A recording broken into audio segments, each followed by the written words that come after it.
All right, good morning, everyone. Welcome to the Urban Design Peer Review Panel meeting today, the 15th of December, 2023.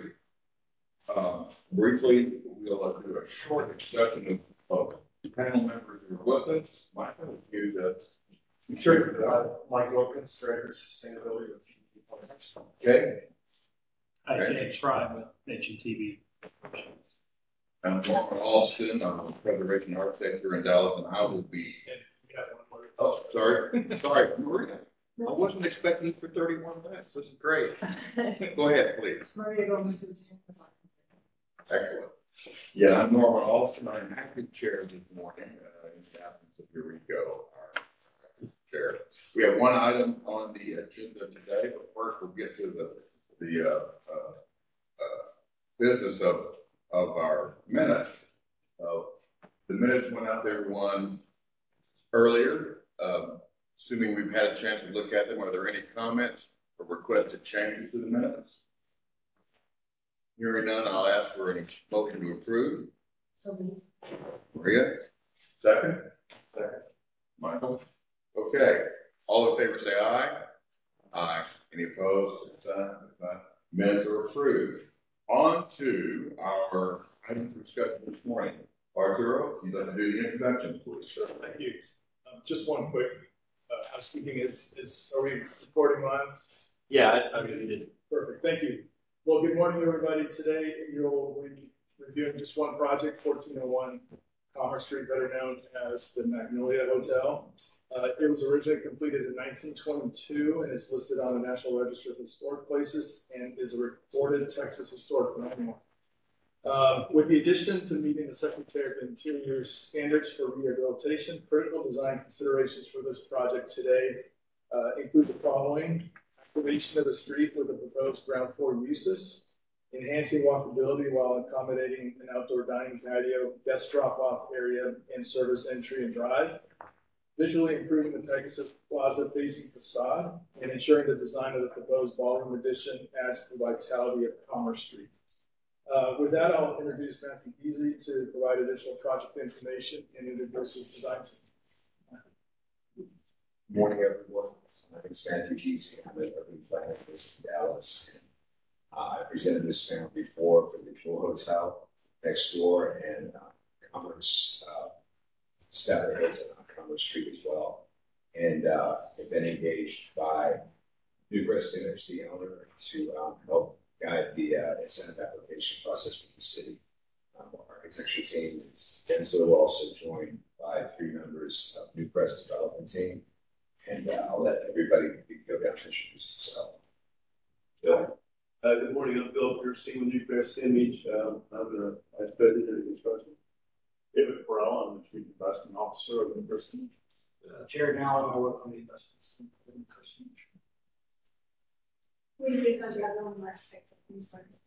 Stephen Upchurch, Managing Director and Architect at Gensler. We're in Dallas, and also Global Hospitality Practice. Patrick Parker, Private Architect here.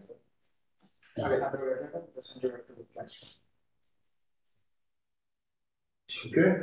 Everybody introduced. Do you have a presentation for us, Stephen? We do, and I'm going to welcome everyone and introduce David here from ownership to say a few words. But thank you all for having this time with us today. We're going to try to dive in a little bit deeper into some of the information and answer some questions that you may have about the project and some of the planning. I think we're going to enhance the information that you have with some additional information here to understand more fully why we've made decisions that we have done, and to talk about engagement with the street and the pedestrian experience and what we've done in terms of the planning of the hotel, especially at the ground plane and through the podium levels 1 through 4 to help enhance that street experience. So we have other boards that we can show you so we can go back and forth between the existing conditions and the proposed conditions. We have further development of the interior, of the planning, of the food and beverage, the amenities of the spaces, including the pool deck, that we can answer some more fully why we made some decisions about what we did in terms of the architecture and enhancing the street experience. We have Kimberly Horn here, who, I'm sorry, Jamie did not stand up and introduce himself. We also have Chris Caligari here from Hensler, who's helping us manage the project. So I know Jamie's going to be helping us understand some of the easements and things that we're working with to improve the curves and to enhance the street experience. But with that, I'm going to turn it over to David to make a few comments so that you understand a little bit more fully about our client, Newcrest Image, and what we've done to date and where we're planning to go. Thanks, Stephen. For those of you who don't know, Newcrest is a DFW-based owner and developer of hotels and over 100 hotels in history. We have history in downtown Dallas. We developed what's now the AC Residence Inn Hotel and what's now the Hampton Inn Hotel, both worked with City of Dallas support for those two projects. This property we bought in 2021. We saw a great opportunity with what is really a landmark and very unique building. We've spent the better part of the last 3 years trying to planning with it, probably gone through about 20 iterations of layouts and really how to make this really do justice to what this building is and its history. And we think we've come up, along with the all-star team, of what is a really, really tremendous plan. And so we are excited to present to you and to potentially partner with the city, hopefully partner with the city to bring this project into reality. And happy to answer whatever questions. So we'll make this conversational. So as we go through, if you have any questions, feel free to ask them. If you don't understand what we're presenting, we'll dive a little bit deeper for you. Stephen, we have our own procedure here. Oh, Give sorry. a presentation, and then we'll go down the panel with questions at that time. And then after we get those questions answered, we'll come back. Okay. Okay. Then we'll have that's it. Well, yeah, absolutely. So, as David said, we started working on this a few years ago. We were called when they purchased the building because our firm, Gensler, having designed world-class hotels and resorts all over the world, have actually worked with this brand that I cannot name today. I specifically have worked with this brand that we're placing in this building on a number of different projects, and I have to say that this is going to be a great experience for the guests and enhance the experience of the city, and especially in this neighborhood. The brand that's coming here is going to be very important in terms of driving great experiences, not only for the guests, but for visitors, for the entire neighborhood in downtown Dallas. So it's going to be a major draw. And, you know, we added this board here because I think it's important to understand, you know, it's a celebration for us to move this project forward, to see and be seen indoor and outdoor spaces, how we're connecting to the city. Spaces to celebrate, surprise, toast milestones, and entertain distinguished guests. Chic and timeless spaces grounded in the local. So everything that we're doing, we want to ground it in something local. This brand that we're bringing is all about being contextual with the neighborhoods, within the city. So all of the elements of design, some of it you're going to see more of today. I hope that you'll be able to see the expression of what it is that they want to deliver in terms of world-class, 5-star operations of a facility that it doesn't exist in the city today. So with that, just high-level improvements, and we'll get into more detail on the planning, but I think it's important to understand that we're trying to remove some of the things from the street that inherently are not creating a great experience right now. So opening up, I think, the building at the ground level, working within the existing openings, but removing those existing canopies that are there, relocating service to the building off of Ackerd Street, because Ackerd is a main pedestrian corridor that takes you to AT&T Discovery District and on to the Civic District beyond, going to the south. So I think it's important to clean that up and create a better pedestrian experience. We'll get into more about what that's going to be. And then celebrating the entrance to this hotel, making it ease for the operations of valet drop-off and pickup, as well as creating an enhanced and pedestrian experience for all the traffic that you see there now, because of everything that's happening with AT&T along Commerce Street. So we relocated and actually added loading off the street. And it's within the truck dock beyond these beautiful bronze doors that are on the street on Commerce as a part of the expansion where the current drop-off is today. So we'll get into more detail on what's happening within the building in a moment.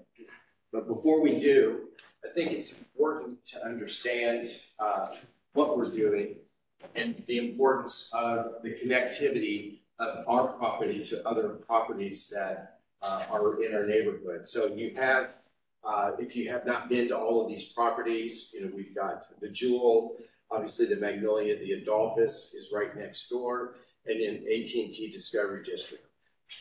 All of this in the heart of and connected to where we are today is important because Akron is that connector that takes you to the Civic District and eventually to the Convention Center, which, if that project truly moves forward, I think we'll need more hotel rooms and more hotels like this downtown. But that connectivity is going to be very important, and so we want to do what we can within our own realm, the site that we have, to do as much improvements to that experience as possible.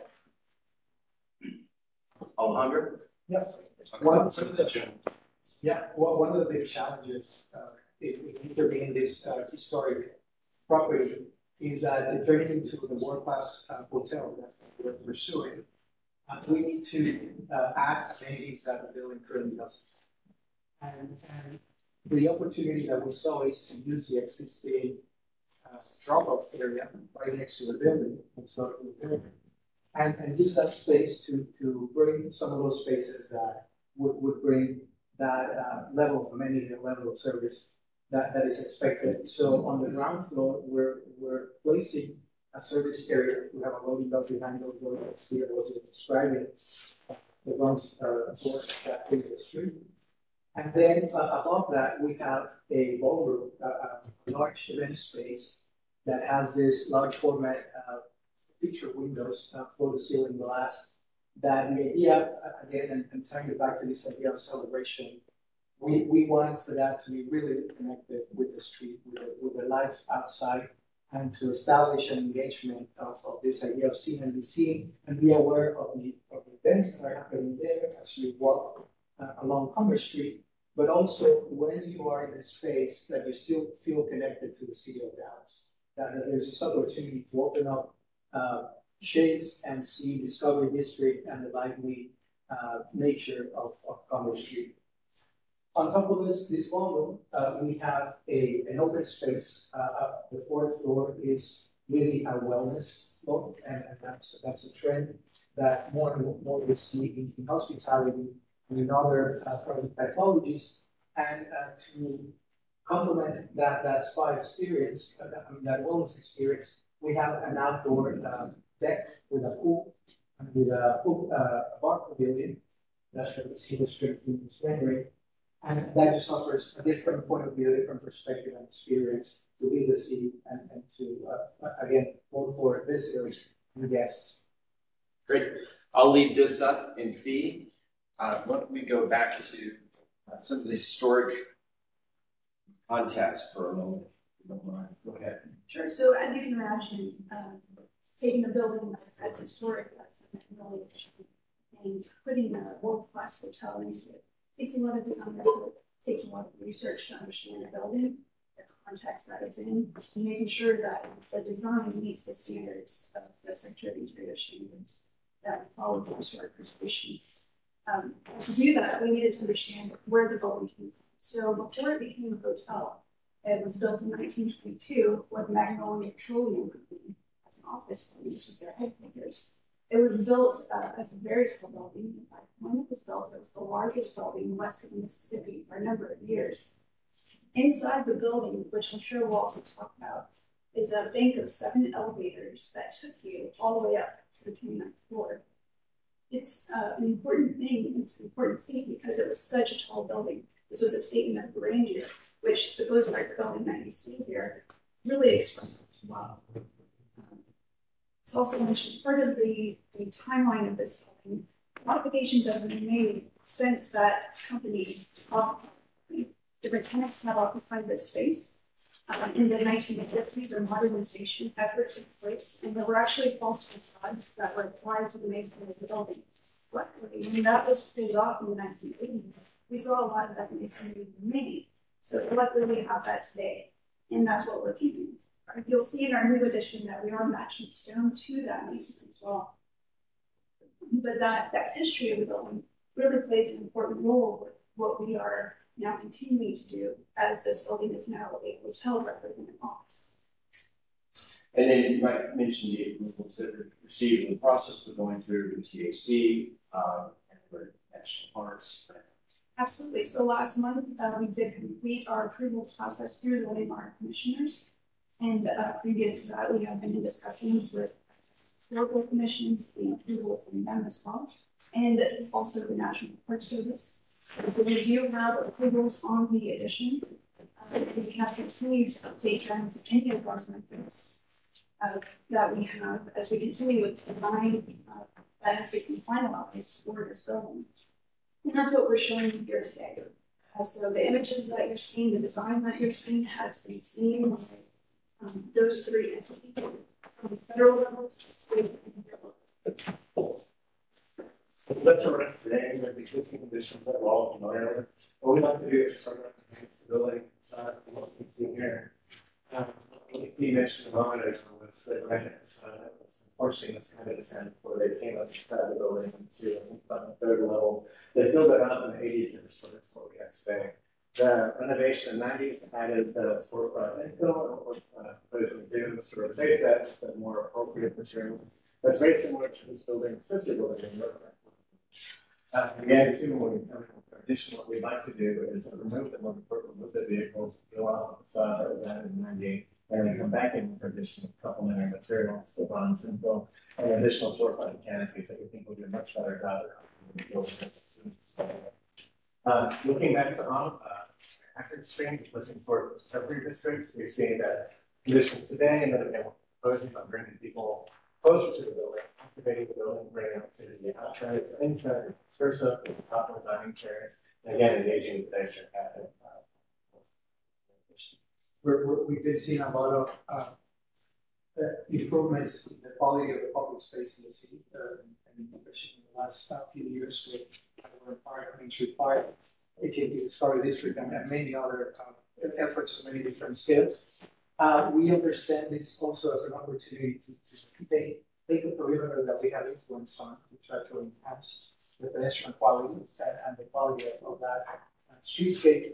But we understand that it's not only elevating the materiality, adding some landscape or approach, but it's also how the building engages with that sidewalk. So one of the things that we have paid special attention to is to make sure that we locate as much active program as part of the buildings, part of the hotels program, and to open it up and line up that streetscape to have windows that open up to the pedestrians.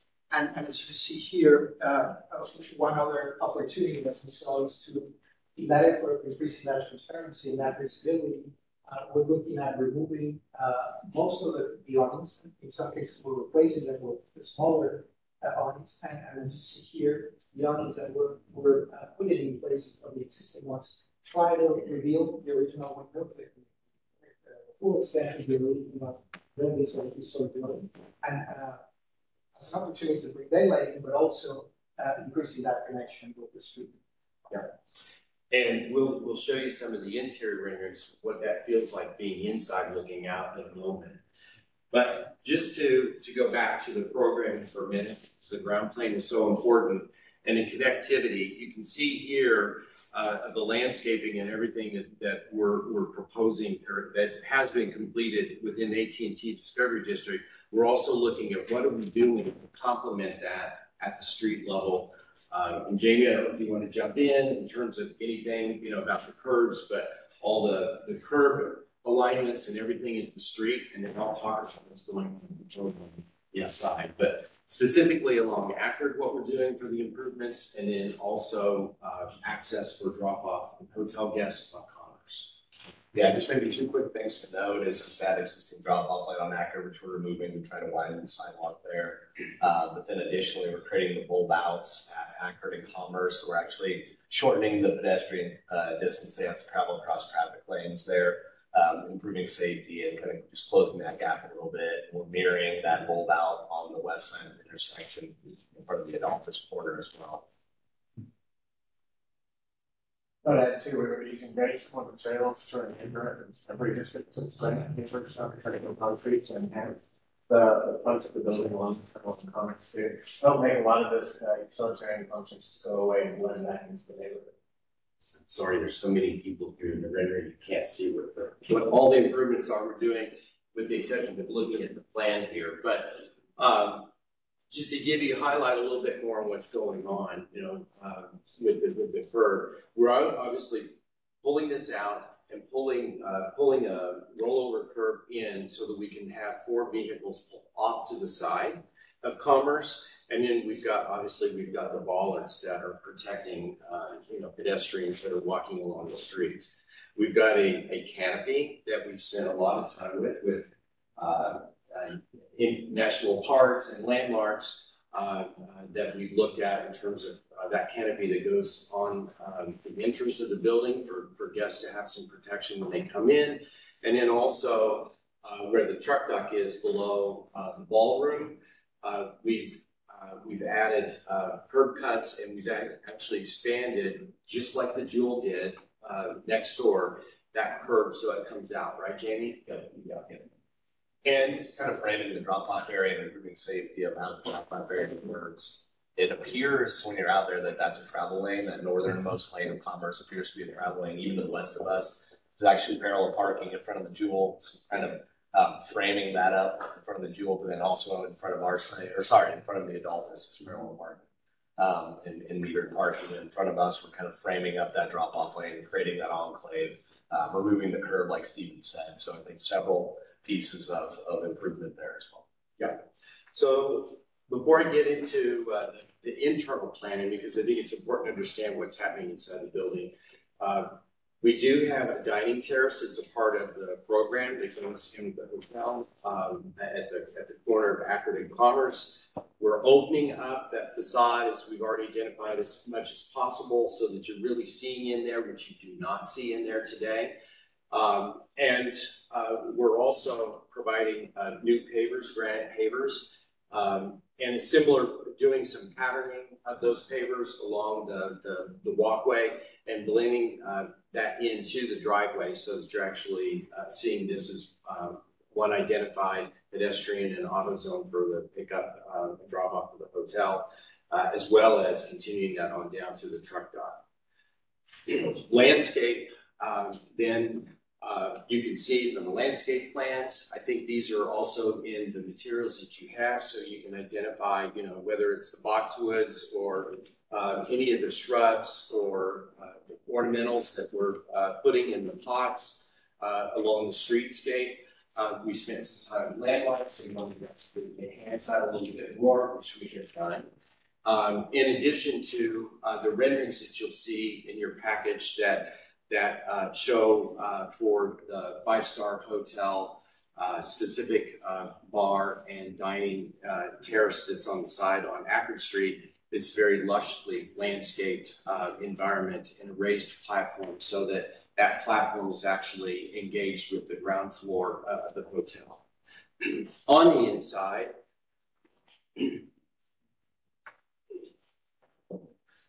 we have when you come into the vestibule of the hotel, you'll be dropped off, your luggage will be taken, and you won't see it until you get to the room. So programmatically, we've got all of that worked out internally.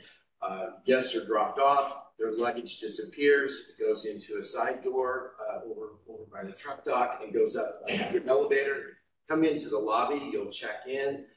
We have concierge services, front desk, all of that. Again, we're protecting the historic lobby that we just described with these 7 elevators. So all of the character of that is to remain. And we've gone through surgeries to make sure that it's exactly the way NPS landmarks have talked about. And you may notice it's not the original layout of the historic elevator lobby. It has been modified over time. So there was a modification, rehabilitation during the 90s that took place. And so that did make that area a bit smaller. We've been very careful not to make it any smaller. And that's been our discussion with the National Park Service, as well as they help guide us to do this in the most accurate way that we can for the building as it is now. To also interact with the current user and the tenants that will be occupying this space. And so when you come in and you're checking in, the first thing you'll see is we have completely repositioned the lobby with a grand staircase. I don't have the renderings of that here, but I think it's important the spaces that engage the street the most, which are the main 5-star dining experience that's going to be at the street. And here are the windows, full height windows now that you're seeing out to Commerce, which have been blocked, and they're all internal rooms now. We're opening that whole space all the way as deep as we possibly can from Commerce into the dining space that's on the ground floor. So now all the guests can actually see out through the windows, and you'll see in through the hotel back into the main formal dining experience of the hotel. And then there's a bar, tea lounge, dining experience that also occurs on Ackerd and Commerce Street. And again, we have opened up the windows, and you don't have this today in terms of views like this that are opening up and opening out to the street as much as we possibly can. So you can see how we're really engaging the pedestrian experience into the building through the programming of the hotel. And as Alejandro pointed out on some of the exterior elements, whether it's at the pool deck or at the ground plane where the loading dock is, to screen that loading dock, we're using a part of the pillars of the hotel that we're working with are to use a lot of screening elements, large height, very intricately detailed. Here, these panels are actually also in bronze, but they're a different interpretation of what's going inside the building. But there is a lot of bronze metal detailing that we want to actually see and experience from the outside looking in, and then also on the development of the facade. So whether you're walking into the hotel, in terms of the windows and the door systems, and then also this very beautifully designed ornamental bronze on bronze layered look detailing of what we're doing at the loading dock. The experience, then the other food and beverage experience that guests are going to have and are going to see and be seen down to the street level. If I could get the rendering of the pool deck again, I think you've got it over there. Yeah. So this is another food and beverage experience that guests will have on the 4th floor above the ballroom. And we have here just sort of an overview or high-level precedent imagery as that's being further designed and developed of what that's going to look and feel like what goes up here. There'll be cabanas, there'll be the pool, there'll be chaise lounge. There's also going to be a bronze canopy cover for protection over an outdoor bar that is part of the programming on the pool. I would say too, while we're here, when we talk about the opening and staying with the existing opening that was there from 1922, currently we have the canvas awnings that are here, so we're doing just coming back with our inventions, keep it as open as possible, increasing the demand. And you can leave that up for a second. Well, actually, pull that down because this should be it's not in your packets. I think we have a copy, but you've got a plan of the pool deck, but you'll see the landscaping that we have.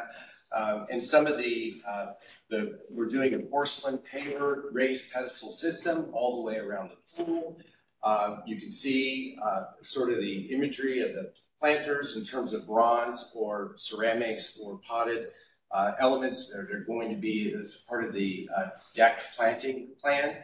We're going to have an outdoor fireplace that's part of the bar experience. It's back toward, you won't see it from the front street, but you'll see it if you were at Pegasus Park looking back towards the ballroom. And then within the ballroom itself, thank you for pulling that back up. Within the ballroom itself, you'll see that we have, yeah, it's a better image. Within the ballroom, this is a precedent imagery of what the ballroom is going to be like. A very light, a lot of metal and glass detailing in terms of specifically on the ceiling, the types of lighting that we're going to see. It's supposed to look like a starry night when you're looking into the ballroom from the street. Obviously, the ballroom has to be, it'll be blacked out if there's a presentation going on during the day.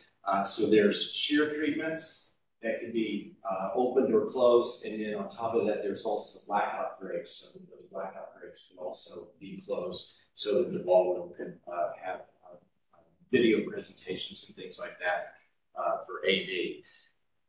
More in terms of the detailing of the ballroom right now, again, working with a world-class team. We're working with Gavin Shepard out of New York, who's working with us on the interior design. They specialize in preservation and projects like this where they're introducing luxury brands into historic properties, so they fully understand challenges that we have to work with in terms of incorporating this design and planning and programming into the hotel. And right now, we're finishing the model rooms, wrapping up the model rooms, and they're being built on the property. This just gives you an idea of what the model rooms are going to, or what the typical guest rooms will be like. On 24 and 26, we'll have the government suites and the presidential suites on the top levels of the plan. But for the most part, on down the tower from level 5 through 23, you've got typical guest room plans all the way up. And as you may have heard, we're going from 330 guest rooms down to 230 guest rooms. So obviously we're reducing the number of guest rooms because we're increasing the size of the typical guest rooms and suites that are going to be on the property.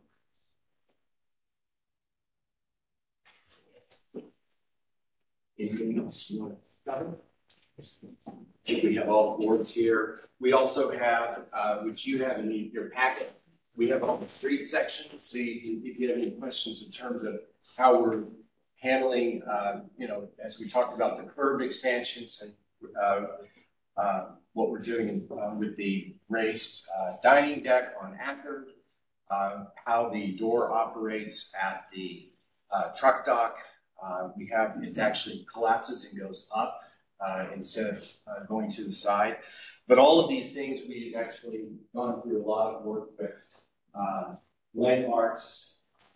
Anything that you see here has been presented, and we're in final stages of approvals with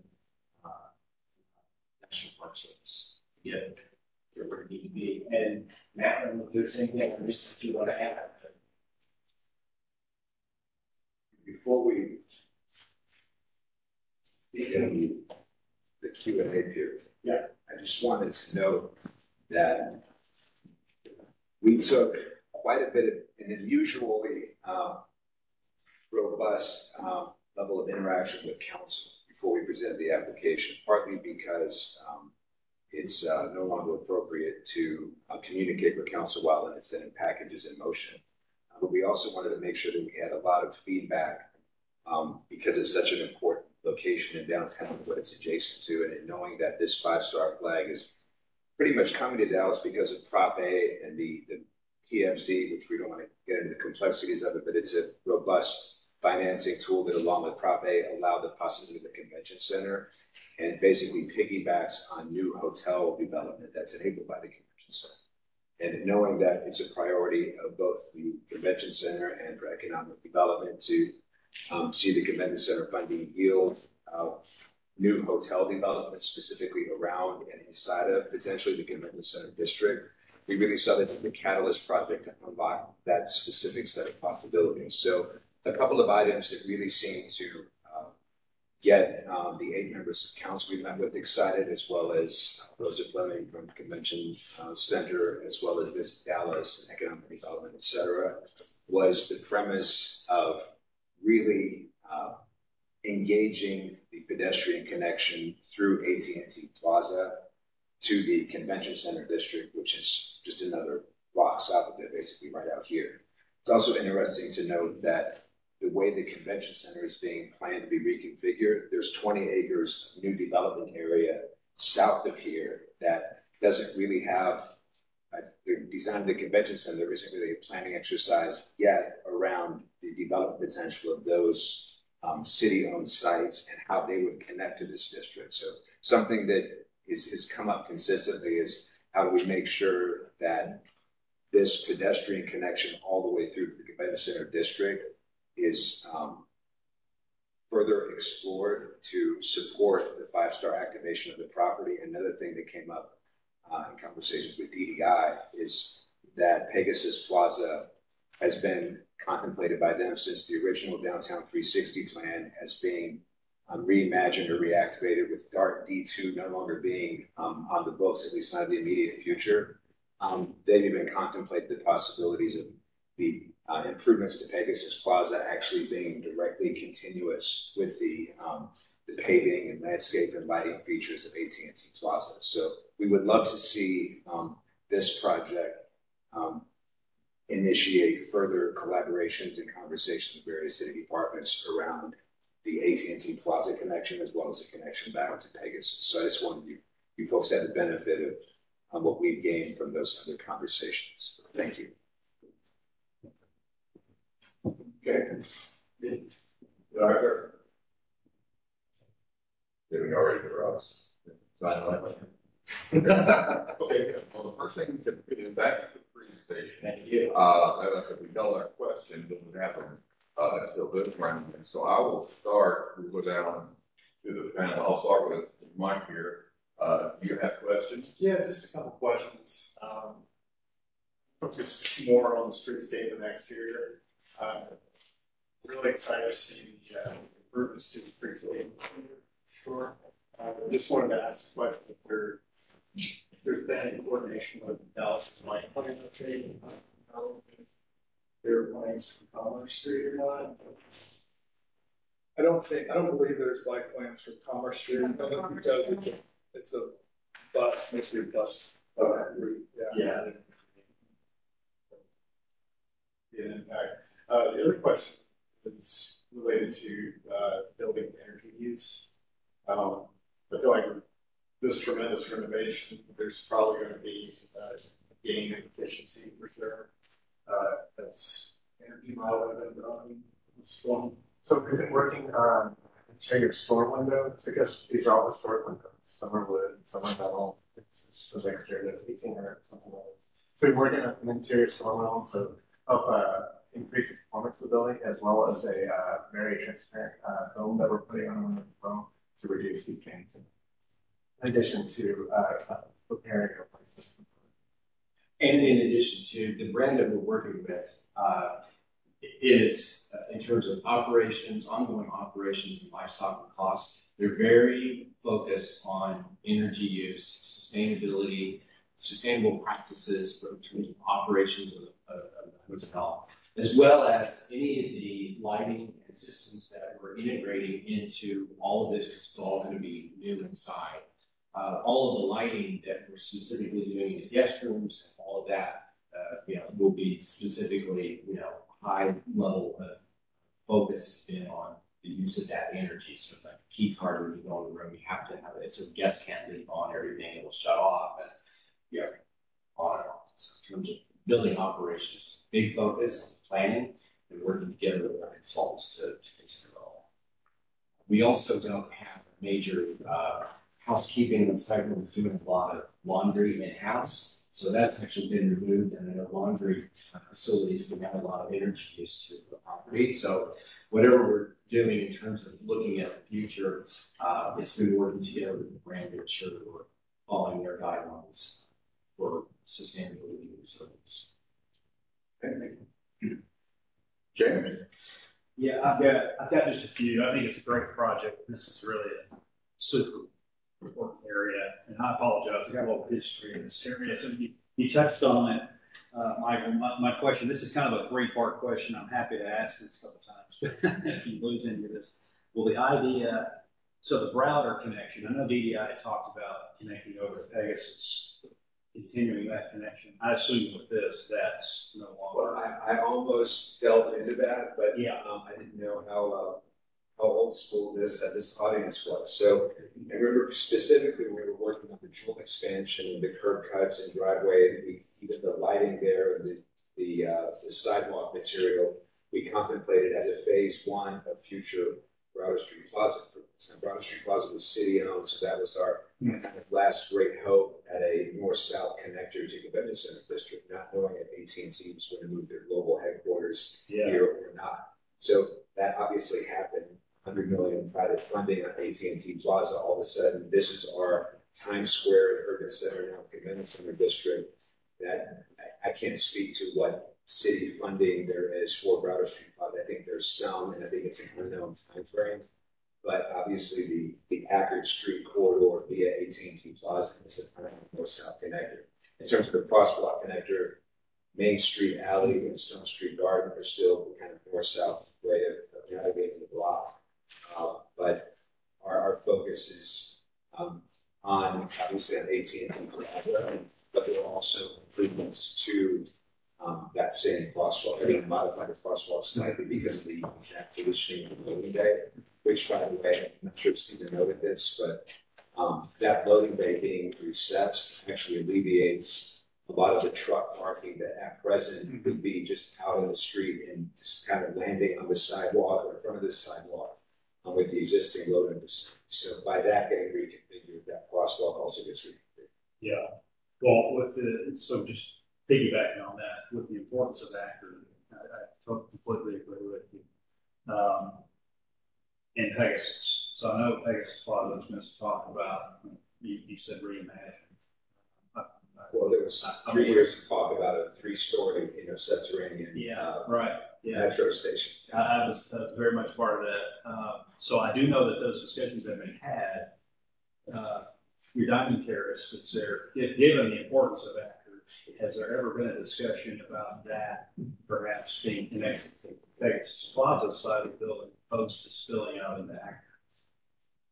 Well, I'll let Stephen speak or to maybe the actual design process, but I know that DART was looming so large over all of Pegasus Plaza, and like they were going. I'm not joking. The renderings are 4 stories underground, and it was going to connect to another router.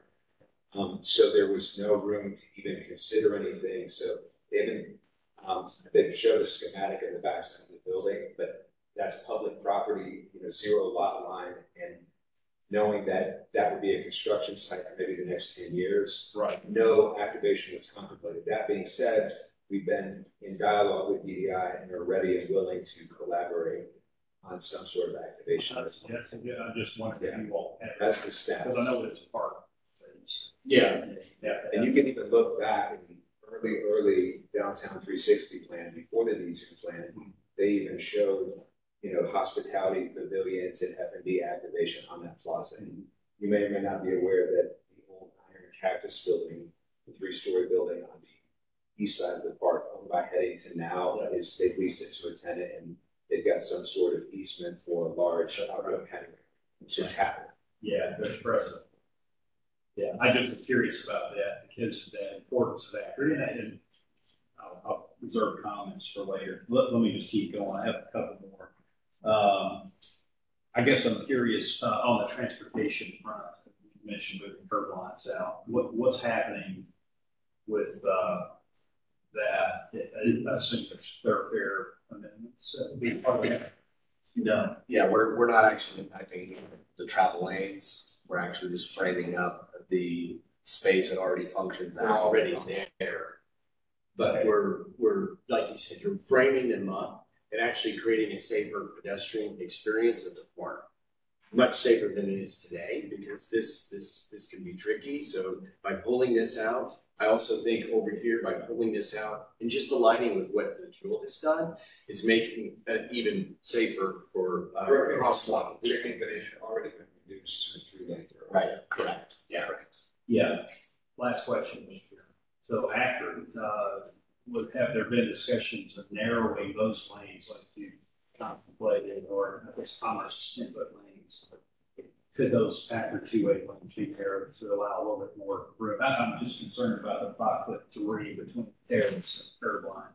It seems pretty narrow for that pedestrian flow. Yeah, right now there are 11-foot lanes, and Kimberly may have some passports opinions on this, but I think we have seen going down to 10.5-foot lanes, so buying a foot out of that. We've seen that in the CBD and other parts of Dallas, urban parts of Dallas. It's what I'm sorry. Right, and so that's what we would need it for. It's a bus route there, and is Akron a bus route, or is it just Commerce? So we might be able to pinch a foot. Let's just stop a block above us and then turn. Right. So yeah, there may be a foot, maybe two if we want to get down to 10-foot lanes. There's also a turning movement that happens from Commerce that I think having that width at least down at the intersection could be good, as we can potentially taper it down as we move north from Commerce. But yeah, I think there's a little wiggle room there. And we have noted that there's a 7-foot requirement for pedestrian walkway and just in the TIF code. Yeah. So because we're going to be creating an all-this curb line from Commerce back to Pegasus Plaza anyway, we're looking at how to best refine those dimensions to make sure. Might get 2 feet. Yeah. Just was curious. Bumped up against the business. That's it. Thanks, James. Maria? James has one of my questions, so I'm not going to go there. The other one is in the site. Can you pull up the slide? This one? Yeah. It shows like there's maybe 3 trees on the Commerce side. Those unfortunately had to go away. National Park Service's request was to avoid any interruption to the original facade, so the perception was as it was originally intended. So that's these have now gone to 2 pots at a lower scale. Unfortunately, they requested that the visibility was obstructed, so we had to lose several of the trees that were showing the issue. It's only on Commerce because you do have trees. We have other trees on the and pretty actually larger trees existing that are not in the best shape. Our understanding is that as long as we maintain this to a certain scale, we can and they're movable pots and out of the ground we can have them here. And the idea is to been working with SWA to help soften the facade there at Akron and Commerce. There's so much infrastructure below the streets, just kept moving in planters too. So again, we have some little straggly guys here, but we're trying to do some pretty selection.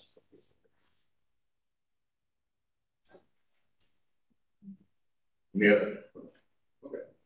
I have a few also. One of them is not represented, it's down there. For buildings the size of their basements to extend under those sidewalks that you're talking about.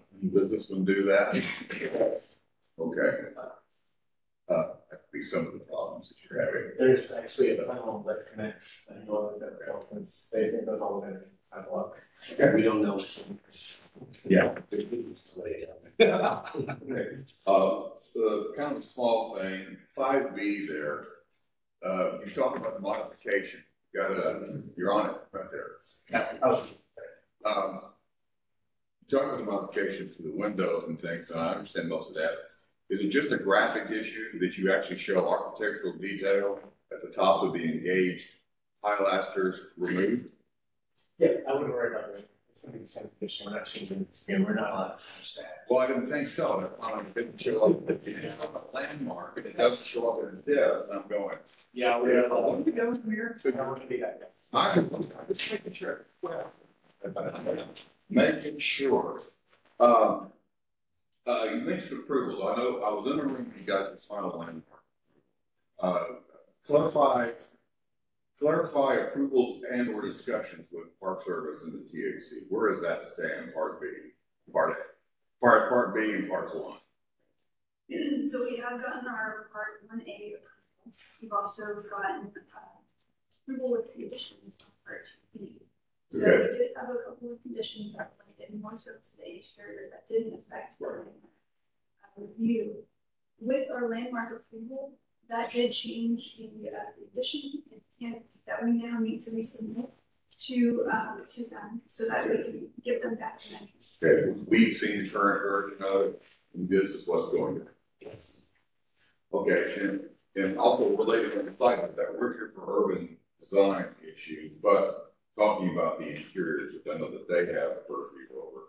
I have been in there and I have seen guest rooms that incorporated wood paneling details from some of the old offices that were there. Are those going to remain? Yes. That's a really good answer. Yeah, it's on the 24th floor, and there's a lot of history on that floor. And so this brand loves incorporating unique features and historic properties into it. And so there's going to be a special experience on that floor. Okay, very good. I want to make sure that it's still there. There wasn't a huge amount left of historic materials when I was in it last. And that was Good observation. But like I say there, we did a staycation, we had an amazing room. Little bit the worse for wear and tear, but the context was easy to see and understand. You made a couple of comments on my 5B here, you made a couple of comments about the windows, and you said that more appropriate materials like the ones in the Center Hotel in New York. What would more appropriate materials consist of here? Equitable building, that's what I'm referring to. That's what the way I showed this building by Awkward Boston. What we're looking at is more bronze right now. I think we're like a brownie grainy material. So we're getting back towards a more historically appropriate material. Well, was that what was there? Yes. I don't see any indication of what those windows configurations were or the materials they were made of. Do y'all have that research? We have some photos and some drawings. We have a elevation that indicates what the actual shape and size of windows. Right. We're like today we have the camera sign, so we're not there. So what we'd like to do is just increase the transparency. I understand. So how much are you increasing it from the original historic conditions at the street level? I would have expected much more detail in the window framing and components that we're seeing today, but I don't have anything to compare them to here. So we're talking about the first floor and second floor windows? Yes, So those, first in particular in this case. especially the first floor windows, if you recall, I mentioned the modernization effort that went through in the 1950s. Right. They covered it up. In the 80s, when they removed that false facade, and at that time they also did some work to the windows. Those windows didn't exist. So those are not the original historic windows. Okay. We're aware of that. My question, what was there in 1922? Did you know what that was? What was your reference? Okay. That was my question there. Okay, that's my question. Very good. I'm done. If that's all the questions, we'll do the same thing with comments.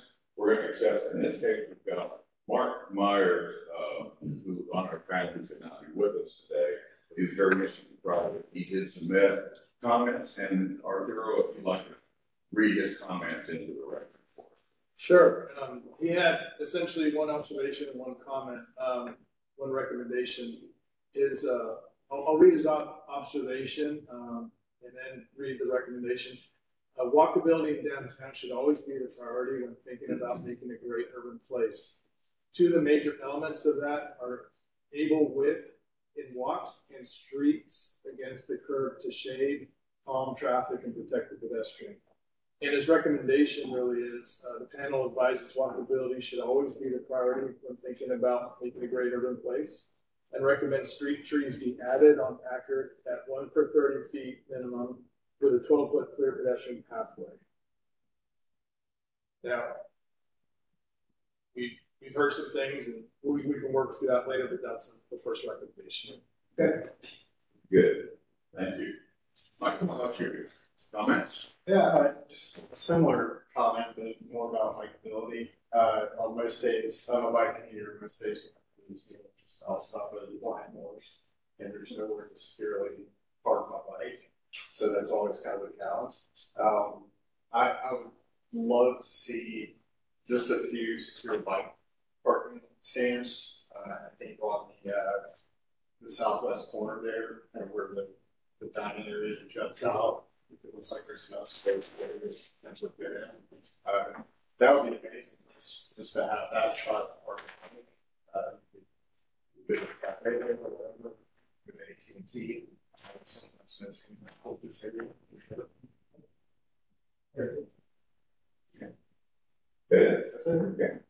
Jamie. I think it's great. Really appreciate you all presenting it. I'll go back to my accurate comment, just if there's any way possible to squeeze another foot or two out of that. I just think it would be really important. If you haven't been there at noon, I know it's filling out AT&T, it can be a really, and in the evening as well.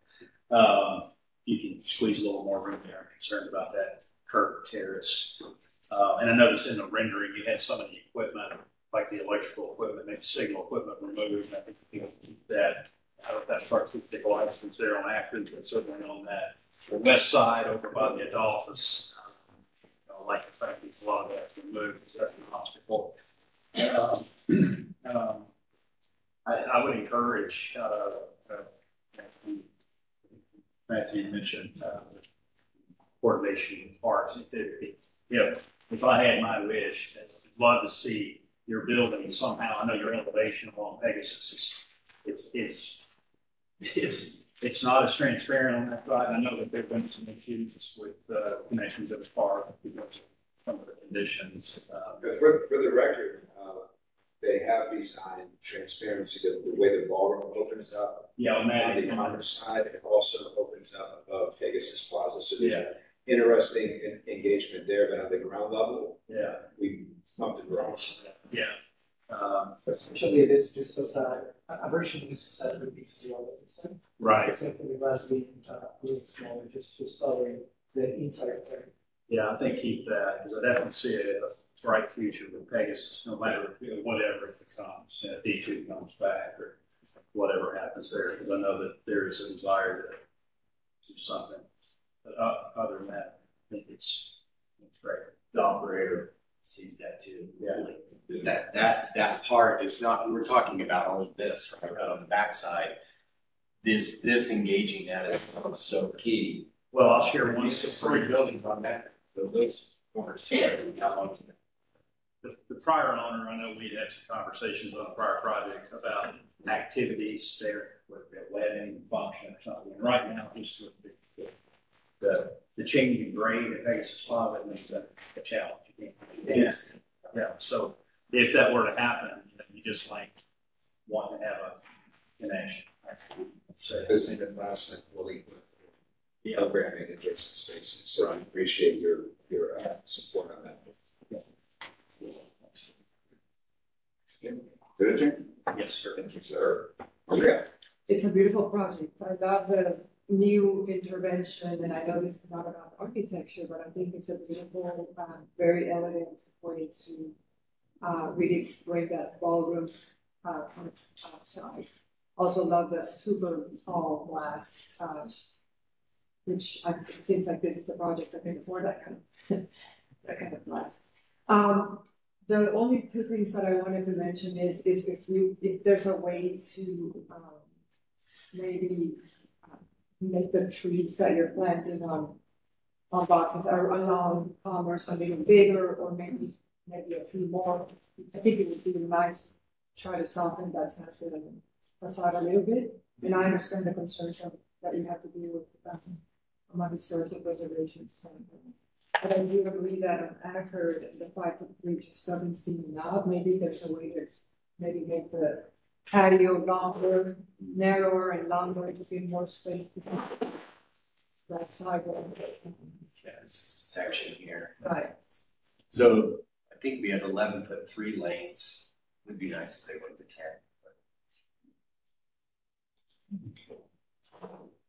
Facing curves. And again, extending the length of the patio, I don't know how the defense about it, but maybe you can get the same amount of seats In the patio and then narrows a little bit, so. Those are my. Okay, good, thank you. All right, I have a few. Start with a small detail first, and that's the loading dock door. Sure. How often will that be? Because it's right in the pedestrian way. It's importantly located. Makes complete sense to put it there. You can leave. Why don't you do that off there? Take that. You want to see the section? Yeah, leave that and keep that one handcuffed. That one. I'll keep this one handy. Yeah.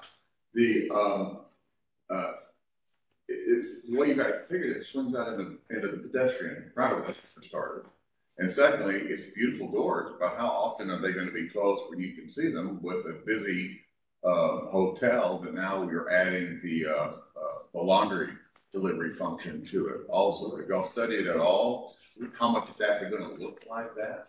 And what are the, we're not going to whack some of our pedestrians with that door swinging. Good point. Yeah. And so as a part of that, on either side, Landmarks brought this up too. So we went back to Landmarks a month later to get the final approval and clarified the swing of the door going up, not necessarily out into pedestrian, but to move the planters out to a certain point. Okay. All the deliveries are scheduled for this operation. Nobody can just show up and the door's open. Right. And so there's a dock master at the dock. There'll be somebody there to engage pedestrians at the street when this is open and closed. They're also treating the inside of that dock as this operator is a requirement that it's not like all white and the lighting and all of that. So we're trying to take even the color of the exterior building, a softer color, and paint all the interior space. Look specifically at the lighting, so when it is open. But I think operations is really important. Everything is scheduled. Yeah. A lot of these deliveries, including laundry and everything, happens early in the morning before we see traffic even coming in, including trash pickup. One of the things what I was going to ask is the door mechanism a proprietary system that you have selected, or are we still in the too early design for that? We worked with a major manufacturer on this, and they've vetted the way the operation works. Okay, because I was going to suggest something. I'm familiar with large aircraft hangar doors.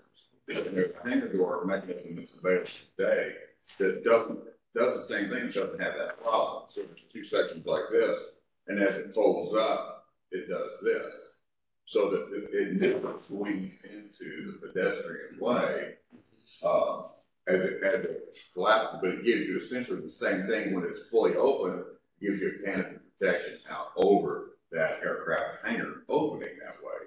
Doesn't have that, and that's an off-the-shelf system that you might want to look at, because the swinging bronze makes it just a pad or one of those wheels.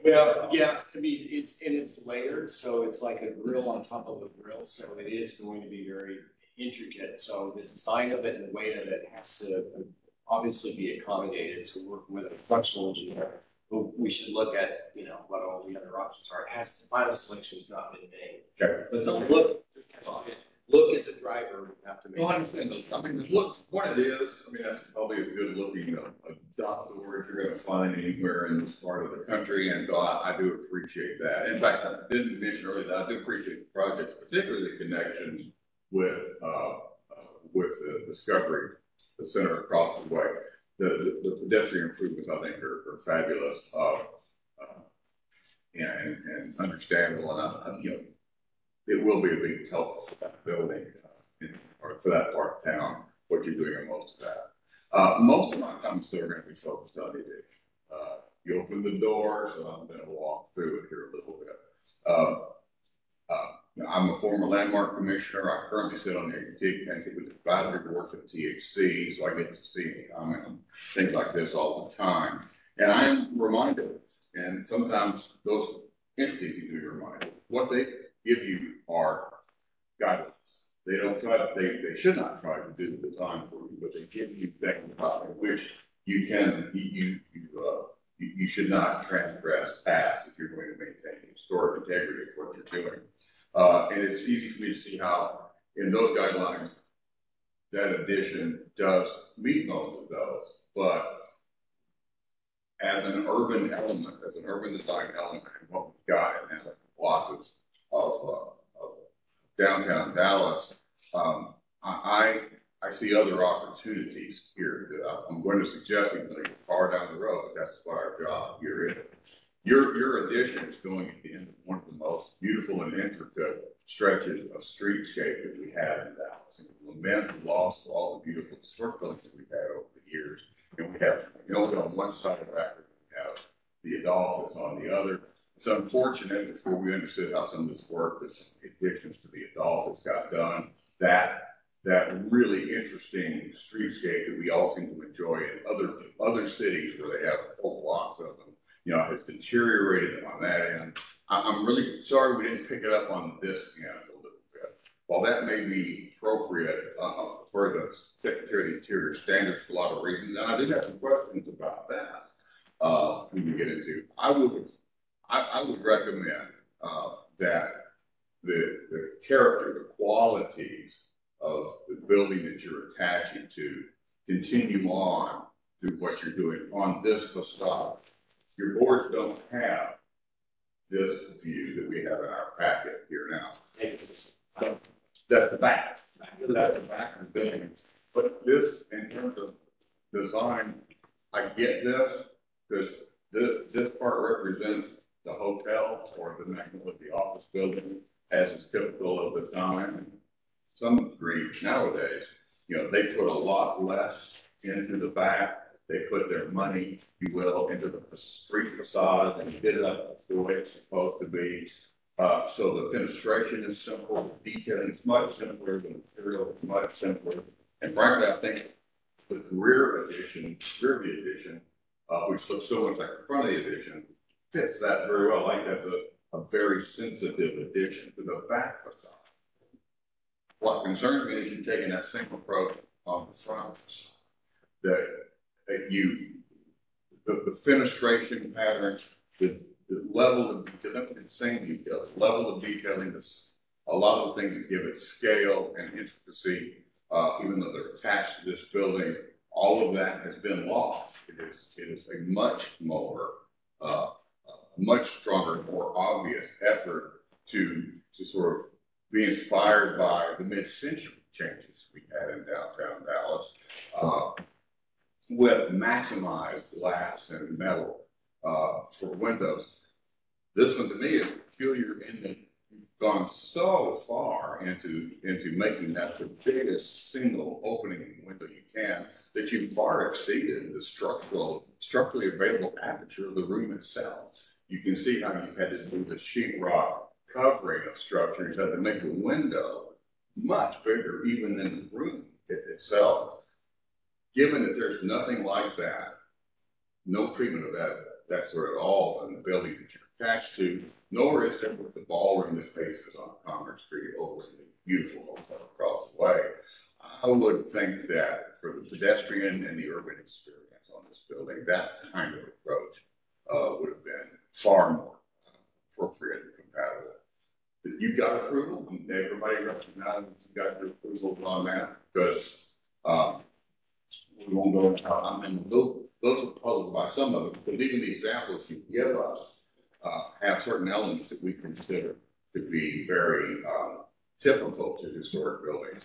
For instance, normally I would expect there to be what is technically called a hyphen, with a clear break, not just a line, but a clear separation of new addition to old, and whatever connects them is put back from the facade. It can be a different material, but it's a clear planned differentiation between the two. You don't have that here. Often they'll take that kind of treatment when it does happen, and your example showed us, and move that treatment well off of the front facade so that it's clearly an addition and doesn't have the same impact on the street that the historic building does. You don't have that either. You have managed to align the tops and not allow the new building to overwhelm some or all of the adjacent buildings. some of the examples you give us didn't have that, but those are in Europe and they don't quite want the same standards that we have here. So all that's really left for you to do in terms of compatibility here and to contribute to the character of the sidewalk and the urban experience that we already have established is material. I'm assuming that's a stone that's similar or a terracotta that's similar. That's kind of 1 out of 4. I would have. I think we have a lot of that in downtown Dallas. I think in a lot of places we have found it can be a difficult, that sort of mid-century treatment, large windows with the glass framing can be difficult to deal with, and particularly in our environment. I would hope that we've gone back a little further into the kind of treatments that we're working so hard to maintain on the other side. So that's a long thing for me about that, but I would, I would say the two fronts of the building, the front and the back of the building are entirely different conditions. They have been treated differently in the original architecture. I don't think that they're treated that differently at all in the new architecture. I think that's a problem. Thank you. With that long-winded thing, any other comments from anybody? Okay, well, thank you very much for the detailed presentation. That's a lot of things I haven't seen before. Still in time for thorough collective comments here. I think I'm good. I might need to You're gonna get that last one. Yeah. Go back to some, but we'll give it a shot. Mark here, back facade, there used to be a building there, you can see it in the postcard. Yeah, I wanted to make sure that I don't know if the fact that there is no design there is because that was a two-story building previously that was demolished. Yeah. And because of the pending design for D2, no design was contemplated on that part of the back. Well, that's what I'm saying, and yet that's the context that I think your addition most closely emulates. And I just would think that there's 3 other sides of that building that would be better to emulate. And a blank wall. It most resembles the blank wall part of the original building. Does it not? I can't stand it. I know, I understand what you're saying. That's why I'm brought it up. That is very inconsistent. Yeah. With I think our buildings. And I personally think, because we're here to give advice on urban design, I personally think that what we have in the Magnolia, one of the reasons that it's treasured is because it has those kinds of architectural elements at the street level that we have lost for decades. And when you have an opportunity to start bringing some of that kind of thing back up, I would hope we jump on it. So what I'm saying is within the flexibility that Part 2 conditional approval does offer, it does offer some degree of flexibility to maybe focus particularly on the pedestrian realm, refinements and you mentioned the mechanics of the door, but maybe the refinements to the door facade and treatment, and then also maybe revisit what we can explore on Pegasus Plaza. I'm just trying to help think through No, I've got Pegasus Plaza and the door is just a fun little thing that I thought you don't want to bring anybody. It's just, if that were an original, if that were an historic building, you want to change the facade to look like that, you never did that. They're not close. But the fact that you're doing a new building next to it gives you a freedom that you have taken, I think, more advantage of than would benefit the street environment. That's all. Again, these recommendations and your approvals are in hand, but I would love to have seen something more like what you already have and less like another. And just there's a level of detail and an intimacy to the experience of being next to your building. I think would be different, but that's my thoughts. I'll have to elaborate for Garth. Okay, well so you're ready. Okay, thank you. The first recommendation I read earlier, and Maria and I think others kind of added to that with the idea of having Packard be more generous in terms of the width of the pedestrian walkway. Recommendation number 2, the panel recommends secure bike stands be added near the building's entry where possible. Recommendation number 3, the panel recommends additional effort be given to adding width to the Ackerd Street sidewalk, perhaps by narrowing the dining patio space and or narrowing the traffic lanes. Number 4, the panel advises additional thought be given to engaging the Pegasus Plaza with Pegasus Plaza where possible, especially as programming of the plaza is enhanced in the future. Number 5, the panel recommends that potted trees be sized up as much as possible. Number 6, the panel advises additional thought be given to the operation and use of the service door panels to not inconvenience pedestrians and to ensure that the view of the facade is impacted as less as possible. There's a better way of saying that. Well, I'll do that. Minimally. Minimally impacted. And the last one. Would you like me to summarize it for you? Is that easier? Let's see if this makes sense, and then you can add it. Okay, let's see.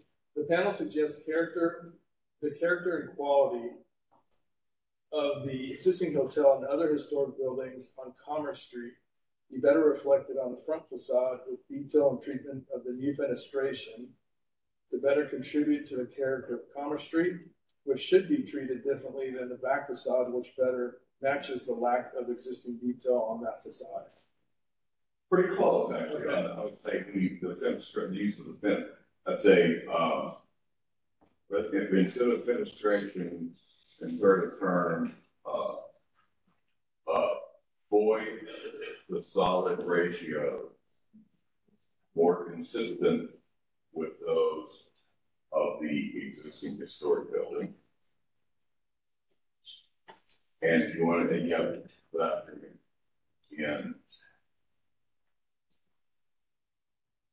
and the other points, a level and type of detail that is closer to what exists in these sort of. And that applies really just to the common sense.